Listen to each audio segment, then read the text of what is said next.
শুধুমাত্র 1 কাপ ময়দা আর একটি ডিম দিয়ে তৈরি করতে পারবেন বিকেলের এই অসাধারণ নরম তুলতুলে নাস্তা। আসসালামু আলাইকুম দর্শক, আশা করি সবাই ভালো আছেন। আর আজকের রেসিপি আপনাদের কাছে খুবই সহজ লাগবে আর ভালোও লাগবে, আর তৈরি করা যায় একদম কম সময়ে, আর উপকরণও লাগে কম, তাই খেতে হয় অসম্ভব মজাদার। আর ভিডিও যদি ভালো লেগে থাকে অবশ্যই লাইক কমেন্ট শেয়ার করতে ভুলবেন না। এখন প্রথমে একটি বাটিতে আমি নিয়ে নেব 1 কাপ পরিমাণে ময়দা আর স্বাদ মতো লবণ, দিয়ে দেব 3 টেবিল চামচ পরিমাণে চিনি। এটা যদি খেতে একটু মিষ্টি মিষ্টি হয় তাহলে এমনিতেই খাওয়া যায়, আর যদি আপনি মিষ্টি কম পছন্দ করেন, চায়ের সাথে খেতে চান, তাহলে মিষ্টি আর একটু কমিয়ে দিবেন। এখন দিয়ে দেব 2 চামচ গুঁড়া দুধ। তো 2 চামচ গুঁড়া দুধ দেওয়ার ফলে কিন্তু এই নাস্তাটা খেতে বেশি মজার হবে। এখন সব শুকনো উপকরণ একটু ভালোভাবে মিশিয়ে নিয়েছি। এখন দিয়ে দিয়েছি একটি ডিম। তো একটি ডিম দেওয়ার পর এখন দিয়ে দেব আমি হাফ চামচের মতো ইস্ট। আর 1 কাপ ময়দার জন্য হাফ চামচ ইস্ট একদমই পারফেক্ট আছে। এর থেকে যদি বেশি ইস্ট দেন সেক্ষেত্রে কিন্তু যখন নাস্তাটা খাবেন তখন এই নাস্তা থেকে গন্ধ করবে। তো এখন ডিম আর ময়দাটা ভালোভাবে একটু মিশিয়ে নিয়েছি। তো দিয়ে দেব কুসুম গরম পানি।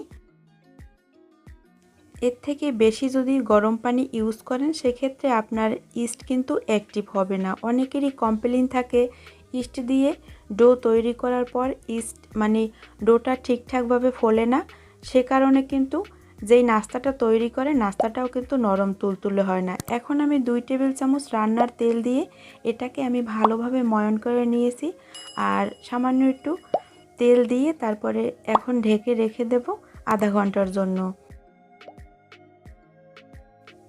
ইস্ট দিয়ে খাবার তৈরি করার পর আবার ইস্ট কিন্তু অবশ্যই ডিপ ফ্রিজে রেখে দেবেন। সেক্ষেত্রে আপনি ইস্ট কিন্তু 6 থেকে 7 মাসের মতো অনায়াসেই সংরক্ষণ করতে পারবেন। আপনার ইস্ট নষ্টও হবে না, আর একদমই কিন্তু এভাবে ডো ফুলে উঠবে ইস্ট দিয়ে কোনো কিছু তৈরি করার পর। এখন আধা ঘন্টা পরে আমি ফিরে আসলাম, জাস্ট একটু বাবলটা ছাড়িয়ে নেব। এখন কিছুটা পরিমাণে ময়দা ছিটিয়ে তারপরে হালকা একটু বেলে নেব। আর এটা বেশি একটা পাতলা করা যাবে না, একটু লক্ষ্য করলেই বুঝতে পারবেন। বন্ধুরা, আমার চ্যানেলে যদি আপনারা নতুন এসে থাকেন আর আমার ভিডিও যদি আপনাদের ভালো লেগে থাকে, এরকম মজার মজার রেসিপি পেতে চাইলে আমার চ্যানেলটি সাবস্ক্রাইব করতে পারেন, আর চাইলে আমার ছোট্ট চ্যানেলটি ঘুরে আসতে পারেন। আশা করি আপনাদের কাছে অনেক ভালো লাগবে, কারণ আমার চ্যানেলে অনেক রকমের নাস্তার রেসিপি দেয়া আছে, বিভিন্ন আইটেমের কেক, পাউরুটি, অন্য রেসিপি দেয়া আছে, চাইলে চ্যানেলটা চেক করে নিতে পারেন। এখন এরকম একটু কাট করে নেব, দেখে তো অবশ্যই বুঝতে পারছেন। তো এই যে দেখেন কতটা আমি মোটা রেখেছি। এখন হালকা হাতে একটু পানি দিয়ে এর উপরে একটু লাগিয়ে নেব। এরপরে দিয়ে দেব কিছুটা পরিমাণে সাদা তিল। এটা অপশনাল, আমি জাস্ট একটু ভালো লাগার জন্য দিয়েছি। আর যখন এটাকে ভাজবো, তারপরে যখন খাওয়ার সময় কিন্তু যখন দাঁতের নিচে পড়বে তখন এই ভাজা তিল থেকে সুন্দর একটি ফ্লেভার পাওয়া যাবে, আর খেতেও ভালো লাগবে।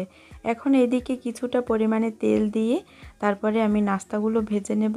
আর এগুলো ভাজতে একদমই তেল কম লাগে, আর এটার ভিতরে কোনোভাবেই তেল প্রবেশ করে না, শুধুমাত্র তেলের হিটে এটা কিন্তু ফুলতে থাকে আর কি। এখন চুলার আঁচ মিডিয়াম টু লো করে তারপরে আমি অপেক্ষা করছি 1 মিনিটের মতো।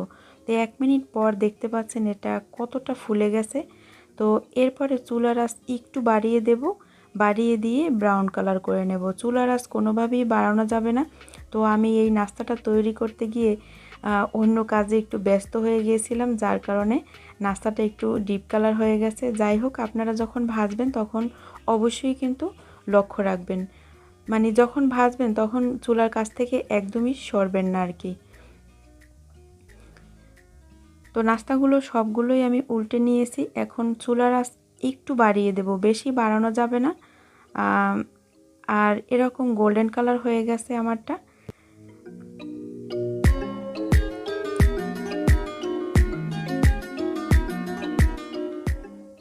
এখন নাস্তাগুলো ভাজা হয়ে গেছে, তো নাস্তাগুলো আমি তুলে নেব। আর দেখতে পাচ্ছেন কতটা ভালো লাগছে দেখতে, আর দেখে তো অবশ্যই বুঝতে পারছেন যে কতটা ভিতরটা ফ্লাপি হয়েছে। বিকেলের নাস্তায় এর থেকে সহজ কোনো রেসিপি আমার মনে হয় না আছে। যে কোনো নাস্তাই তৈরি করতে গেলে মন দিয়ে যদি তৈরি করেন সেক্ষেত্রে আপনার নাস্তাটা একদমই পারফেক্ট আর খুবই সুন্দর হবে।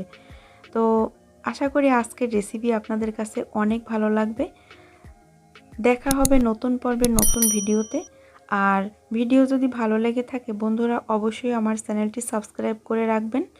আর ভিডিও ভালো লেগে থাকলে অবশ্যই লাইক কমেন্ট শেয়ার করতে ভুলবেন না। আর ভিডিওটি কেমন লাগছে অবশ্যই কমেন্ট বক্সে জানাবেন। দেখে তো বুঝতে পারছেন কতটা নরম তুলতুলে আর ফ্লাফি হয়েছে। চায়ের সাথে খেতে ভীষণ মজার হয়। আশা করি আজকের রেসিপি আপনাদের কাছে ভালো লাগবে। আল্লাহ হাফেজ।